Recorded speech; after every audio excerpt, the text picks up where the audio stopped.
All right, what up, y'all? Part 2 of asking AI about mushrooms. And this video, we talking about Psyches. My AI platform of choice is Google Gemini because I don't know why, but ChatGPT has forsaken me and I don't know. So we moving on to bigger and better things. And I also have found that I kind of like this a little bit better because when they are referencing things, they are also giving me articles to look at.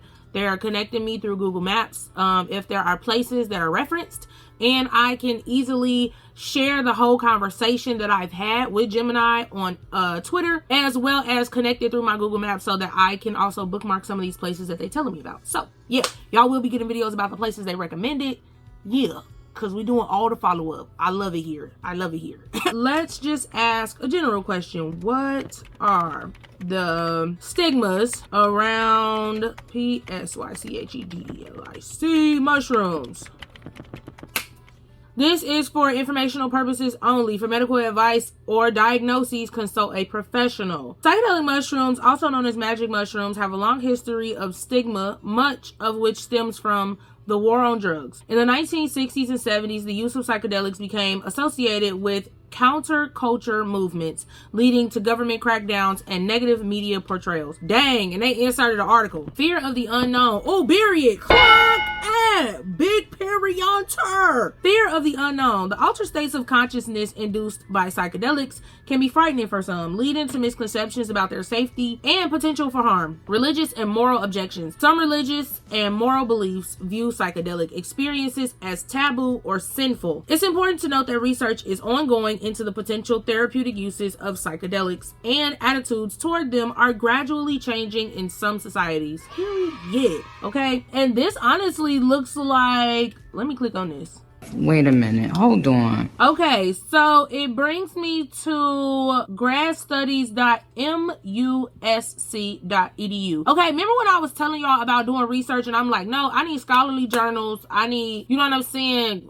Reputable sources. Okay, it brings me to an article from the Medical University of South Carolina, and it says avoiding the mistakes of the war on drugs. Ooh, good tangent. Okay, period. Back in the 1960s, hippies rejected mainstream society and promoted a peace-loving, anti-war, pro-drug, sex, and rock and roll mindset. This era also saw the rise in recreational use of psychedelic drugs amongst those who embraced a counterculture lifestyle. Simultaneously, early psychological researchers unveiled a new use for these drugs as potential therapeutics for mental illness like addiction. However, after a few highly publicized bad trip reports mixed with the political climate at the time, the infamous and wildly ineffective war on drugs was implemented. Aimed at combating the use and distribution of illegal drugs, the Controlled Substances Act of 1971 placed psychedelics and many other drugs under strict restrictions. This legislature categorizes substances into 5 schedules based on medical use, potential for abuse, and safety. Drugs like LSD, psilocybin, and marijuana were placed into Schedule 1, defined by high potential for abuse, no medical use, and lack of accepted safety. In addition to banning these drugs from public use, this law made research on psychedelics incredibly difficult, ultimately leaving initial findings on the clinical use of psychedelics dormant for decades. Side note, before I continue this, I've watched many documentaries, and the clinical research for psychedelics was interrupted because the government stopped the funding. They attacked the pockets and people who were funding this research, and so without people able to fund research, there is no research being done. And so now we don't have no information, and so when people be like, where's your research on it, that is a loaded question that they're probably aware of, that no research exists because of those very reasons. And they are also aware that there's a lack of funding. So the people who would actually be able to do the research if they had the funding to do it, they aren't able to do it because they don't have the resources. Okay, thank you for coming to my TED Talk on that. Period. The days of psychedelics embodying the symbol for hippie counterculture are long past. The recent positive shift in the climate of public opinion on psychedelic drugs has largely been due to a renaissance of scientific research on these substances. New preclinical and clinical studies have shown impressive results suggesting significant promise for various psychedelics as therapeutics for neuropsycho neuropsychiatric disorders. In fact, the Food and Drug Administration has recently designated multiple psychedelic drugs as breakthrough therapies for the treatment of certain neuropsychiatric disorders, including PTSD, anxiety, and depression. Despite promising data supporting the need for continued research on these drugs, history appears to be repeating itself. At the end of 2023, the U.S. Drug Enforcement Administration proposed a rule to categorize two psychedelic drugs, DOI and DOC, as a Schedule I controlled substance. I don't even know what that is, but why should we care about the classification of DOI and DOC? They got some medical terms in here that I can't even pronounce. 5-diethymoxy and 4-chloramphetamine. Yeah, those are the words. Whatever. For decades, scientists have used DOI in basic preclinical research to understand the function of serotonin and its signaling throughout the body. DOI strongly activates a specific serotonin receptor in the brain, the 5-HT2A receptor. Importantly, scientists believe that the action of classical psychedelics like psilocybin or lysergic acid diethylamide, I know that's wrong, but LSD, at that exact receptor is responsible for many of their therapeutic effects. The 5-HT2A receptor not only mediates the trip from psychedelic substances, but has a variety of other roles in the body, from normal neurological functions like learning and memory to disorders like schizophrenia and depression. DOI selectively for this important receptors makes it a unique and valuable tool for researchers. Due to its hallucinogenic effects and receptor specificity, DOI is currently used by labs across the country to investigate what changes in the brain might be causing the therapeutic effects of psychedelics seen in clinical trials. Using DOI to target the 5-HT2A receptor may provide researchers with important insights that may improve the safety and efficiency of psychedelic therapies in the future. DOI is one of the only unscheduled molecules that is widely available for researchers to characterize the effects of 5-HT2A activation. Moving these substances from unscheduled to scheduled would create significant restrictions to their use in the critical preclinical studies. To use any Schedule I compound in a lab setting, researchers must acquire a Schedule I license, a process that can take months, and comply with the DEA's strict regulations for the use, storage, and security of the substance. So why does the DEA want to schedule DOI and DOC anyway? The main factors that the DEA states qualify DOI and DOC as Schedule I substances are safety concerns, a high potential for abuse, and a lack of accepted medical use. Safety. Any substance, whether scheduled or not, can pose serious safety concerns and public health risks.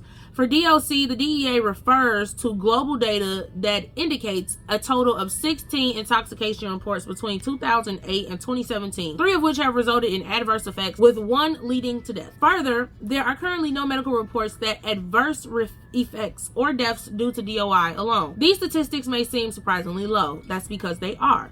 DOI and DOC are rarely used recreationally by humans, mainly due to the long duration and strength of their hallucinatory effects, which may last over 24 hours. To really put these reports into perspective, over 8 million people die from using tobacco, an uncontrolled substance, each year. Although potential risks should be properly acknowledged for any substance, the rate of harm attributed to DOI and DOC appears minimal in comparison with other commonly used and legal drugs in the U.S. Okay, period. Because make it make sense. People are dying from this shit, but y'all making $1 off of it, and y'all love cancer in a fucking hospital setting, so make it make sense. Clock it. Abuse. The DEA assessed the liability for abusing DOI and DOC by comparing their effects to other Schedule I hallucinogens like DOM, DMT, and LSD. The assumption is that because these drugs have relatively similar structures and some overlapping effects, they are equally as addictive. Y'all are drunk. However, it's well known by neuroscientists that classical psychedelic drugs like LSD and DMT are non-addictive because they do not induce any physical dependence. In fact, researchers are currently investigating the use of psychedelics like psilocybin for the treatment of substance use disorders. This points towards a potential therapeutic role of psychedelics in reducing addiction rather than promoting it. Okay, and then let's also talk about how people are using psilocybin to combat opiate addiction. Okay, period. Just throwing that out there. Do the research. There's a documentary. It's actually really fucking good. Medical use. There is currently no known use for DOI or DOC, which the DEA uses to support their scheduling. However, this may be due to the lack of research on potential medical uses of DOI or DOC. What did we just talk about? The lack of research. Because of what? Interruptions in funding. Or what else? Lack of funding. Okay, period. Just put a pin in there. Okay. By comparing the therapeutic effects of related psychedelics, it's evident that psychedelics show promise for treating multiple neuropsychiatric disorders. Therefore, it seems premature to disregard any political therapeutic use of DOI and DOC. Ultimately, there remains a significant gap in research on DOI and DOC, and imposing a Schedule I classification would greatly limit future investigation into these substances. See the interruptions? Okay. More research is needed to clearly define any risks associated with DOI and DOC, and to understand how similar psychedelic compounds promote such profound improvements in neuropsychiatric disorders. Although recent findings supporting a therapeutic role of psychedelics has been encouraging, progress has been slow for those that suffer daily from mental illness and have not seen improvements from typical treatment options. Now is not the time to increase restrictions on scientific research into the therapeutic benefits of various psychedelics. Rather, this is a crucial turning point that necessitates support for psychedelic science in order to avoid repeating the mistakes of the war on drugs. This was a very well written article. The person who wrote it is a first-year PhD student in the Smith and Otis labs researching the effects of psychedelics on habitual behavior in the context of opiate use disorder. What did I just tell y'all? See, I told y'all I be knowing what I'm talking about, okay? If you do enough digging, if you're interested enough to find something, you are going to find it. Okay, period. Great little tangent. Next question. Why are shrooms illegal?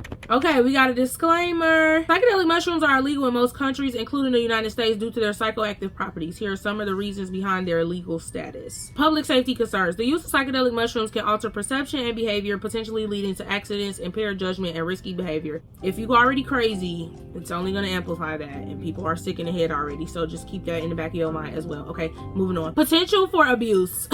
Like other psychoactive substances, there are concerns about the potential for abuse and addiction. Although the risk of addiction to psychedelics is generally considered low. Yes, it's considered low because the probability of you developing a tolerance is very high, and it also happens very quickly. There's that. Public health concerns. While research is ongoing, there are potential risks associated with psychedelic use, including mental health concerns in vulnerable individuals. Everybody's vulnerable. We stress the fuck out. It's important to note, legal status varies. The legal status of psychedelic mushrooms can vary significantly between countries and even within different jurisdictions within a country. Research is ongoing. There is growing scientific interest in the therapeutic potential of psychedelics for conditions such as depression, anxiety, and PTSD. Disclaimer. We have 4 links. Next question. Why do people do shrooms?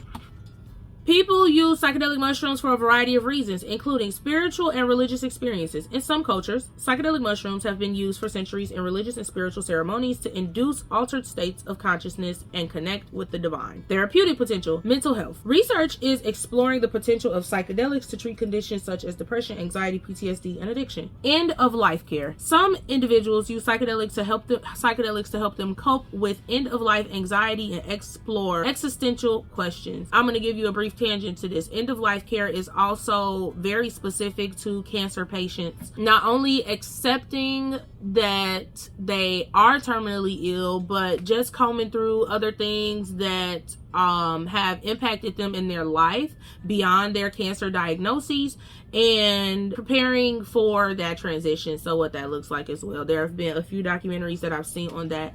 Those are also really good, but end of life care is typically specific to cancer patients. And it also extends to people who are in hospice care. Personal growth and exploration, self-discovery. Psychedelic experiences can facilitate introspection,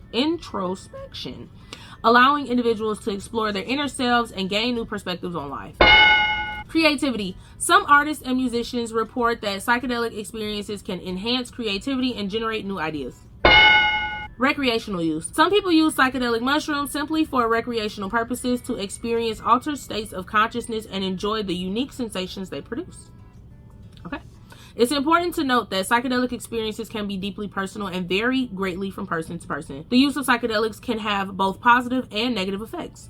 It's crucial to use psychedelics responsibly and in a safe setting with appropriate support. Another disclaimer. And then we also have, we got about 5 or 6 with a little arrow to give us more articles to look up stuff and be informed. Okay, Fariana, I like that. What are the long-term benefits of shrooms? Okay, we got another disclaimer. Research into the long-term benefits of psychedelic mushrooms is ongoing, but here are some potential positive effects that have been observed. Improved mental health, reduced anxiety and depression. Some studies suggest that single doses of psilocybin, the main psychoactive compound in psychedelic mushrooms, can produce long-lasting reductions in anxiety and depression in individuals with treatment-resistant conditions. PTSD relief. Preliminary research indicates that psilocybin-assisted therapy may be effective in treating PTSD. Increased well-being, enhanced sense of self. Some people report long-term positive changes in their sense of self, including increased empathy, reduced ego,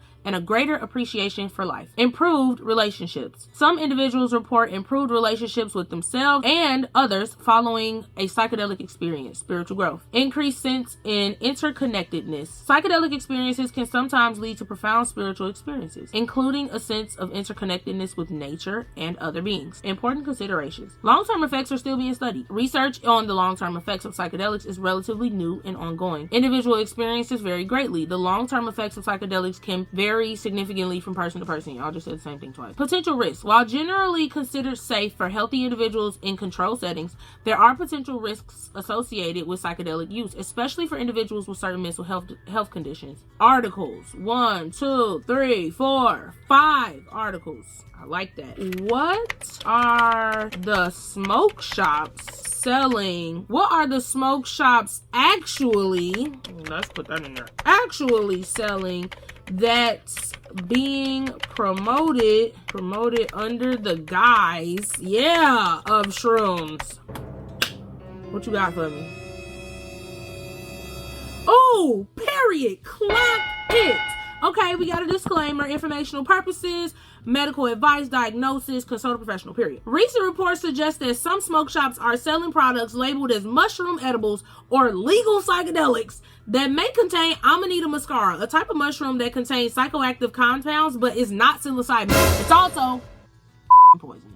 Just gonna throw that out there. Also, I'm gonna give y'all a sidebar before I finish this. Actually, no, this is kind of short, so I'll read this and then I'll give y'all a sidebar about Amanita muscaria. Important to note, these products are not regulated. Their contents may vary significantly and could potentially contain other substances, including synthetic drugs. Oh my God, where have you heard that before? All right. Amanita muscaria can have unpredictable and potentially dangerous effects. It can cause nausea, vomiting, dizziness, and in some cases, and more serious side effects. Yeah. Disclaimer, this information is for educational purposes, not medical advice or an endorsement of the use of unregulated substances. Crucial to exercise extreme caution when considering the consumption of any substance purchased from an unregulated source. We do have some articles here, have about 4 of them. Okay, Amanita muscaria update. I saw an article, I want to say maybe a week and a half ago, and it was about how Amanita muscarias are being made illegal because of a few things. Number one, these substances like that Diamond Shrooms brand and the Amanita muscaria pubbing of things. First of all, Amanita muscarias are poisonous. If you see one outside and you eat it, you probably, you starting a timer on when you finna slide up out of here, big dog, because you finna be done. Second of all, people have figured out that boiling Amanita muscarias twice helps to extract the toxin, but it will make you very sick. That research is being done. I mean, I don't know how many people it's gonna take to die from the Amanita muscaria for them to stop putting that shit on labels, but I mean, again, if we would just do a basic Google search, if you would just ask some type of AI platform, hey, is Amanita muscaria poisonous? It's going to tell you. You know what? Let's ask. Is Amanita muscaria poisonous? Some people swear up and down, I'm just a mushroom enthusiast who don't even know what the fuck I be talking about. Now, I ain't no mycologist yet. Wait a minute. Hold on. But, you know what I'm saying? I kind of am really good at, asking basic ass questions. Is Amanita muscaria poisonous? Yes, Amanita muscaria is considered poisonous. While not typically fatal for adults, it can cause significant side effects, such as nausea and vomiting. These are common side effects, especially at higher doses. Muscle twitching and tremors. That reminds me of people who pop perks for leisure. Like, why are you okay with itching? But, alright, I digress. These can occur due to the muscimol, I think that's how you say that, M-U-S-C-I-M-O-L, content. Drowsiness and sleep. In some cases, amanita muscaria can cause drowsiness and sleep hallucinations. Visual, auditory, and tactile hallucinations are common. Euphoria and disinhibition. Users may experience feelings of euphoria, relaxation, and reduced inhibition. Important to note, amanita muscaria is a poisonous mushroom. Consuming it can have unpredictable and potentially dangerous effects. It is not recommended to consume amanita muscaria for recreational or medicinal purposes. We have another disclaimer. This is not an endorsement of the use. Okay, period. Because clearly I need to just start having disclaimers with every video, because y'all people swear up and down it's an endorsement. It is not an endorsement. It is a sharing of a journey. We are all learning together. Come on, bring your ass. Let's go. Okay, next question. Are there health benefits to shrooms? Research suggests that psilocybin and the psychoactive compound in psychedelic mushrooms may have potential health benefits, particularly in the realm of mental health. Potential benefits. Treatment-resistant depression. Studies have shown that psilocybin can be effective in treating depression that has not responded to conventional therapies. Anxiety and end-of-life distress. Psilocybin can help reduce anxiety and distress in individuals with life-threatening illnesses. Preliminary research suggests that psilocybin-assisted therapy may be beneficial for individuals with PTSD. Psilocybin may be helpful in treating addiction to substances such as alcohol and tobacco and opiates. Throw that in there. Important consideration. Research is ongoing. While promising, research into the therapeutic potential of psilocybin is still ongoing. Not a cure-all. Please say it again. Not a cure-all. Psilocybin is not a cure-all and may not be suitable for everyone. Okay? It is not a cure-all. If you're not interested in doing the work, it's not gonna help you get there. Simple as that. People keep missing it. Potential risks. There are potential risks associated with psychedelic use, including psychological distress in some individuals. Legal status. Psilocybin is illegal in most countries, including the United States. We have another disclaimer, 2 disclaimers, and we also have 1, 2, 3, 4, 5 articles where you are free to reference. This next question I have in here are, what are the side effects? I don't really think we need to talk about that because we already did that in 1,000 videos. What are the different kinds of psychedelic mushrooms? Okay, we got a disclaimer. Consult a professional. There are over 200 species of psychedelic mushrooms. Some of these most well-known include psilocybe. This is the largest of psychedelic mushrooms, containing many well-known species such as cubensis, the most common cultivated species, liberty caps, and psilocybe mexicana. Pinaleus, I think that's how you say that. This gene includes a species like, I don't even know how to say this. See, some medical terms I could say, but all these mushroom terms, I gotta read a whole lot of books about that so I can, you know what I'm saying, step my little vocabulary up. Blue meanies. Ooh, I've had those before. They alright. Gymnopilus. I don't think that's how you say that. Also known as the Laughing Gem. I never had those. Hawaiian Copelandia. Never had that before. Identifying psychedelic mushrooms can be challenging and should only be done by experienced mycologists. Misidentification can lead to the consumption of poisonous mushrooms. Facts. The legality of psychedelic mushrooms varies by region. In many places, they are illegal to go to possess or consume. We got another disclaimer, and we have 4 articles. Okay, cool. This next question I got, what do they do chemically to your brain? I kind of already talked about that, especially with that article. Oh, let's ask one of my favorite questions. What documentaries can be found on YouTube about shrooms?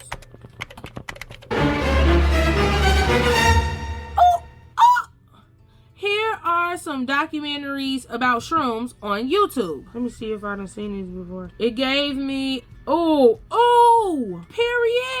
That's what I'm talking about. Okay, so it gave me 1, 2, 3, 4, 5 hyperlinks. It tells you who it's by, and then it says, I hope you enjoy watching these documentaries. And then it also has another little part where it's like a YouTube link, and then it has 5 more. YouTube video views will be stored in your YouTube history, and your data will be stored and used by YouTube according to its terms of service. Okay, cool. Yeah, so I like this. I could get down with this. And I'm gonna comb through all of these and see if I like these too. And if I do like them, I'll give y'all a video on them. We're gonna share this conversation. We're gonna put it right here. Boom. Okay, and hopefully that gives me everything so I'll be able to go back. So yeah, I really like this. If you like this video, go ahead and give it a thumbs up. I hope this was super informative for y'all. I hope that y'all learned something. If you got questions, ask these AI platforms, because they be knowing what they be talking about on a good number of this stuff. So I mean, I feel like we should be utilizing all resources that are available to us, especially the ones that are free. I am not. But you can book me. It is available on my website, so feel free to venture into that as well. If you like this video, go ahead and give it a double thumbs up. Comment, like, and subscribe, and I will catch y'all on the flip side. Peace out, mushy buddies.